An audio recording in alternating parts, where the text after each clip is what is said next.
नमस्कार मित्रांनो, 5 जानेवारी रोजी आपल्या हातामध्ये तलाठी भरतीचा रिझल्ट आला. ओके. आणि आत्ताच प्रसिद्ध झालेल्या नॉर्मलायझेशनबद्दल जे काही प्रसिद्धीपत्रक आपल्याला मिळाले आहे, तर त्यानुसार आपल्या गुणांचे जे नॉर्मलायझेशन झालं आहे, त्या प्रक्रियेबाबत आपल्याला त्यांनी नॉर्मलायझेशन कसे केले याबद्दल माहिती दिली आहे. तर या परीक्षेमध्ये जी जिल्हानिहाय गुणवत्ता यादी प्रसिद्ध करण्यात आली होती, तर त्या नॉर्मलायझेशन प्रक्रियेमध्ये जे काही स्टॅटिस्टिक्स जे सांख्यिकीचं जे सूत्र आहे ते या संकेतस्थळावर दिनांक 27/9/2023 रोजी प्रसिद्ध करण्यात आले आहे.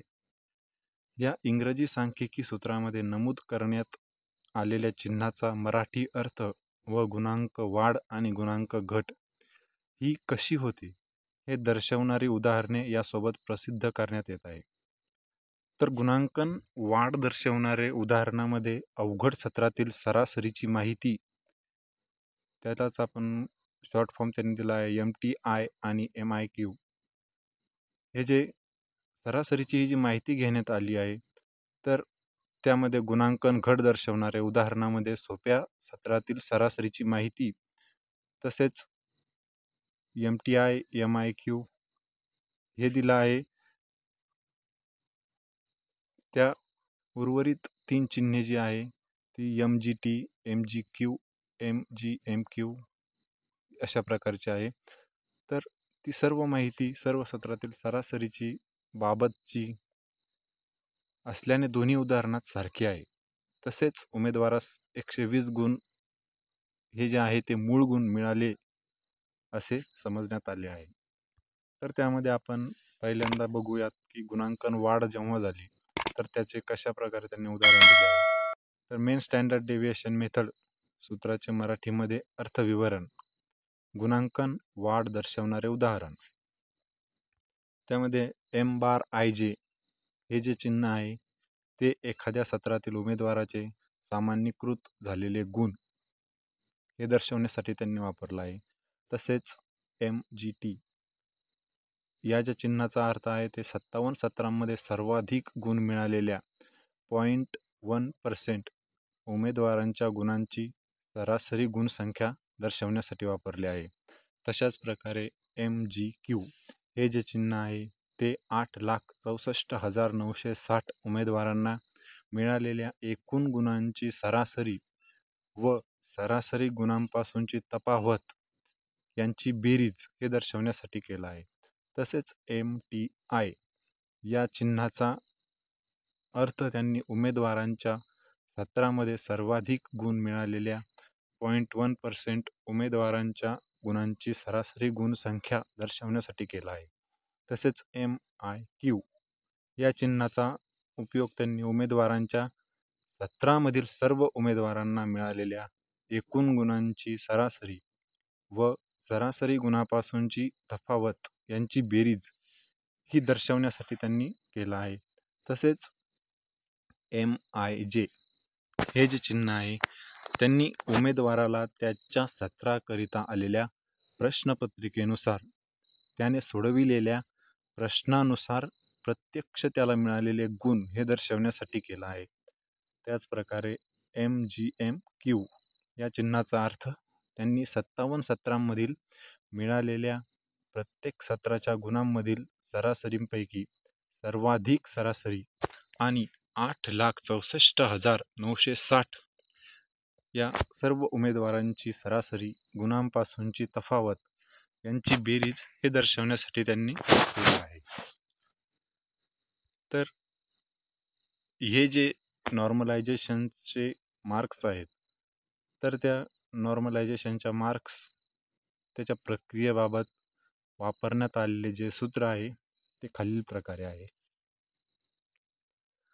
M⁻IJ is equal to MGT minus MGQ upon MTI minus MIQ into MIJ minus M I Q plus M G M Q. आणि या फॉर्म्युल्यामध्ये जे काही रिस्पेक्टिव्ह व्हॅल्यूज असतील तर त्या व्हॅल्यू आपण त्या फॉर्म्युल्यामध्ये टाकल्यानंतर आपल्याला फायनली जे काही आन्सर मिळेल तर ते जे आन्सर आहे ते नॉर्मलायझेशन नंतरचे ज्या गुणांमध्ये गुणांकांची वाढ झालेली आहे तर तेच गुण आपल्याला त्या फॉर्म्युल्यामध्ये मिळतात. अशाच प्रकारे काही मुलांच्या नॉर्मलायझेशन नंतर त्या मार्कांमध्ये जी काही घट झालेली आहे तर त्यांच्या मते जे काही त्याचे जे फॉर्म्युला आहे तर तो खालीलप्रमाणे आहे. त्यामध्ये मेन स्टँडर्ड डेविएशन मेथड तर त्या सूत्रामध्ये जे गुणांकन घट दर्शवणारे उदाहरण आहे तर त्यांनी फॉर एक्झाम्पल आपल्याला सांगितलेले आहे. अशा तर त्या फॉर्म्युल्यामध्ये एम बार आय जे एखाद्या सत्रातील उमेदवाराचे सामान्यीकृत गुण हे दर्शवतात. त्यानंतर एम जी टी या चिन्हानुसार 57 सत्रांमध्ये सर्वाधिक गुण मिळालेल्या 0.1% उमेदवारांच्या गुणांची सरासरी गुणसंख्या ते दर्शवतात. तसेच एम जी क्यू या चिन्हाने 8,64,960 उमेदवारांना मिळालेल्या एकूण गुणांची सरासरी व सरासरी गुणांपासूनची तफावत यांची बेरीज या चिन्हाने ते दर्शवतात. त्यानंतर एम टी आय या चिन्हाने ते उमेदवारांच्या सत्रामध्ये सर्वाधिक गुण मिळालेल्या 0.1% उमेदवारांच्या गुणांची सरासरी यांची गुणसंख्या ते दर्शवतात. तसेच एम आय क्यू या चिन्हाने उमेदवाराच्या सत्रामध्ये सर्व उमेदवारांना मिळालेल्या एकूण गुणांची सरासरी व सरासरी गुणांपासूनची तफावत यांची बेरीज दर्शवतात. तसेच एम आय जे या चिन्हाने उमेदवाराला त्याच्या सत्राकरिता आलेल्या प्रश्नपत्रिकेनुसार त्याने सोडविलेल्या प्रश्नानुसार प्रत्यक्ष मिळालेले गुण दर्शवतात. आणि एम जी एम क्यू या चिन्हाने 57 सत्रांमधील मिळालेल्या प्रत्येक सत्राच्या गुणांमधील सरासरीपैकी सर्वाधिक सरासरी आणि 8,64,960 उमेदवारांची सरासरी गुणांपासूनची तफावत यांची बेरीज दर्शवली जाते. तर गुणांचे जे सामान्यीकरण झाले आहे म्हणजे नॉर्मलायझेशन या प्रक्रियेमध्ये जी गुणांमध्ये घट झालेली आहे त्याचे जे सूत्र आहे ते खालीलप्रमाणे आहे. त्यामध्ये M bar I J equal to M G T minus M G Q upon M T I minus M I Q into M I J minus M I Q plus M G M Q.